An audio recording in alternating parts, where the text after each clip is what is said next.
This is one of the most common places to get a callus. And calluses, a lot of people think are just cosmetic, but they can actually lead to major problems.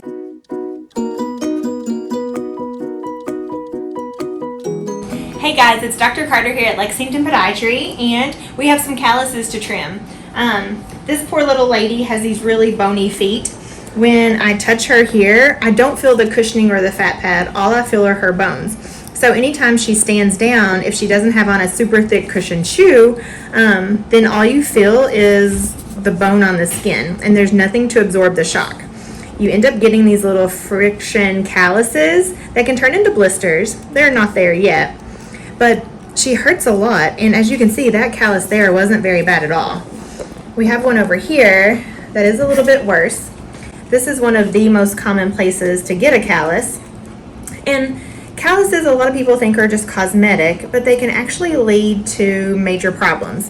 Diabetics, especially who lose feeling in their feet from neuropathy, sometimes don't know that they have a callus. Well, that's okay until you get a cut in the callus, or it gets so big and so thick that you get a blister underneath it, which turns into an infection and a wound, and then leads to losing part of your toe or part of your foot. That's why it's so important for diabetic patients to have a podiatrist who can keep it trimmed down. Now, there are a lot of people, let's go to the other foot. There are a lot of people that come in here and they say, don't trim my calluses, it makes me hurt worse. That is definitely not what we recommend. However, I don't get to go home with the patients every day, so I don't know what it does make them feel like.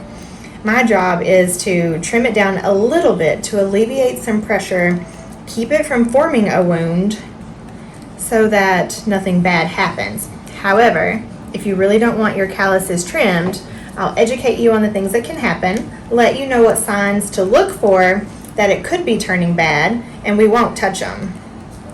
I would say the majority of people do want them trimmed though, because it feels better when they're trimmed, right? Yes.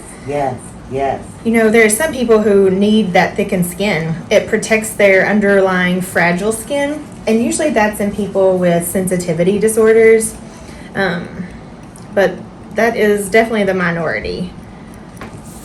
Perfect.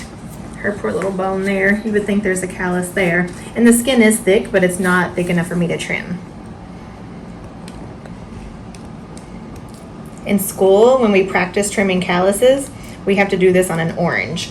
You have to peel off only the orange part and leave behind the white part on it. So that's really how you practice. Normally we have people rub lotion on these calloused areas. It's usually a medicated one for the bottom of the skin because it does exfoliate and it sinks in a little bit deeper to make them softer. That usually makes them easier to trim, and we can get more and more off. She has been very, very diligent about using her lotion, and that has made them significantly easier to trim. People ask me a lot, how do you know when to stop? And it's really just kind of a feel in the look of the skin. You can see in the middle it starts to kind of blanch and turn pink, so I know I can't go much further there. As I scrape here, I can feel that it's still pretty thick.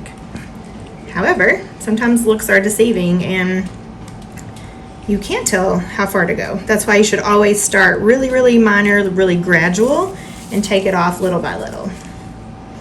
Perfect. I think we're getting there. Awesome.